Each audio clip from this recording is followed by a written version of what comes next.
What will the rankings look like for week 13? I'm going to give you my projections here in this video. And I'll tell you what, I feel pretty confident in the top 15, 16, maybe 17 teams. I feel confident that they're going to be ranked how I'm about to show you. Behind that, it's tough. There are a lot of teams that were near the bottom of the top 25 that lost. And so you wonder how far those teams are going to drop, which teams are going to move into the top 25. That's the tricky part this week.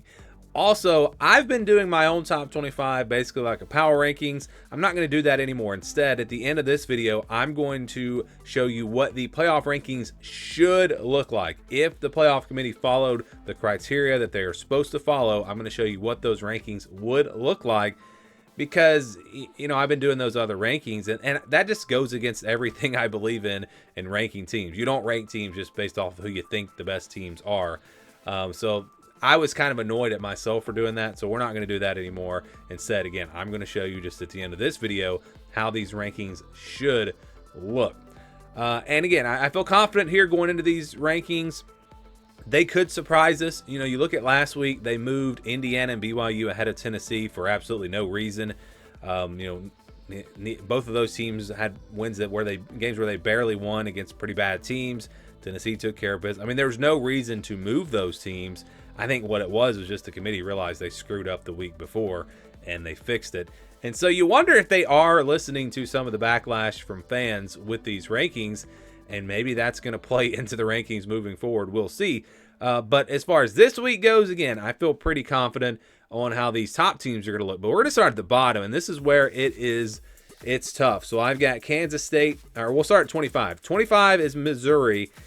You would think that a Missouri team that was barely in the rankings last week, that just lost, you would think that they'd probably be out. But, I mean, you look at the other teams that could potentially be here, and the fact that they lost to a ranked team, I don't think the committee's going to drop them out. And I also think that they might want to keep them in there to give some of these SEC teams a win on their resume, give them a boost on their resume, a top 25 win. So I think Missouri, so I was between Missouri and Syracuse. I thought Syracuse would possibly be that number 30 or 25 team. And then I changed it because I just thought, you know, what would the committee do? Well, Missouri has better losses, and Syracuse's best win is UNLV. They also beat Georgia Tech. Those are actually, in my opinion, probably better wins than anything Missouri has. But still, I think they're going to go with Missouri there. Again, with the better losses, I think you see Illinois coming at 24. They beat Nebraska, Michigan, Washington. I mean, they really haven't beaten anyone, but their losses are not bad. So I think with just 3 losses, they find themselves into the top 25. Iowa State back in at number 23. Wins over Baylor, West Virginia, Iowa. Those are 4-loss teams. They beat a 5-loss Cincinnati, but they've only got 2 losses. And at this point, because we've seen so much chaos here at the bottom of the rankings, if you've only got 2 losses and you're a Power 4 team, I don't see you not being ranked. So I do think they'll be ranked. And then I think you got Tulane at number 22. Again, they were ranked last week. I think they moved up a little bit. Their wins were both, or their losses, I should say, were both to Power 4 teams, but they haven't really beaten anyone. And then at 21, I've got Kansas State. Wins over Colorado and Tulane. So a couple of ranked wins, but now they've got some tough losses in there. And it's going to be interesting to see, you know, how far did they drop? They were ranked pretty high last week, so I don't think they're going to drop too much, even off of that loss to Arizona State, who I now have ranked. So let's just go ahead and show you that. I'll skip Army for a second. Arizona State I have at 19. So yes, I do have Arizona State ranked. The Sun Devils have had, you know, a really nice season so far. They've played, I know they've lost to a couple of bad teams, or not bad teams, but, you know, not great teams. But they've got this one over Kansas State now. They've only got 2 losses, and again, that should be enough for Arizona State to be ranked, in my opinion. And I think they come in at number 19. So Army just behind them, of course, undefeated. Haven't really played anyone, but I think they just continue to sneak up the rankings. It's going to be interesting to see what happens with them after the Notre Dame game. If they win, obviously they're going to shoot up the rankings, possibly into the top 10. If they get blown out, they probably drop out of the rankings. But if they play them close, like if they lose by 7 or 10, would we see Army stay in these rankings? Maybe they drop a little bit, but they stay in the rankings. That'll be interesting to watch there. We've got South Carolina, number 18. 7-3, but wins over Texas A&M and Missouri. Again, I think Missouri is going to be ranked. They got a win over Vandy, Oklahoma. Not great wins, but they don't have any bad losses. LSU now is their worst loss because LSU's out of the top 25, but that's not a horrible loss. Clemson at number 17, just 2 losses. This Pitt win was good for their resume. Gives them a win over a 3-loss team. At least gives them something because they did not have anything really on the resume. And then again, just the 2 losses. You got Colorado here coming in at number 16 at 8-2. They haven't really won any great games. Baylor, Texas Tech. But you look at their loss to Nebraska. That's a tough one there. And they also lost to Kansas State. But again, based off of where the committee had them last week, I think you're going to see Colorado right here, number 16. Let's move on to 11 through 15. I think Texas A&M. And again, top 15. I feel confident this is how they're going to be ranked. Could be wrong, but this is, I feel pretty good about these rankings. Texas A&M at number 15, 8-2, went over Missouri, went over LSU, went over Florida and Arkansas as well. Those are decent wins. I think SMU comes in at number 14. The win over Pitt, you got that. You got to win over a 3-loss Duke team, TCU, Louisville, some decent wins. But, their resume took a bit of a hit when both Pitt and Louisville lost this past week. So I don't really see SMU moving up. In fact, I think they stay right there at 14. BYU, I think, drops just ahead of them because they do have a win still over SMU, and they have a win over Kansas State. And their loss comes to a Kansas team that does not have a good record, but it's not a bad Kansas team. So I think BYU does drop a good bit down to number 13 behind Boise State. Wins over Washington State and UNLV. They have no Power 4 wins. But that loss coming to the number 1 team, Oregon, and it was a close game. I think Boise State comes in here at number 12. Miami at number 11. Again, not much on the resume. Duke's their best win, a 3-loss team. Louisville losing hurts them. That does not give them any top 25 wins now. So I think Miami is at number 11. And I don't think like Tennessee, well, let's just move ahead here. I don't think Tennessee drops below Miami because Tennessee just lost on the road to a top 10 team. So I think you've got this cluster of SEC teams right here from 7 through 10. And again, I do not see Tennessee dropping below this. Tennessee is in the danger zone though, because once you figure in the ACC champ, the Big 12 champ, if all these teams ahead of them stay where they're at, then Tennessee's not going to get into the playoff, even if they go 10-2.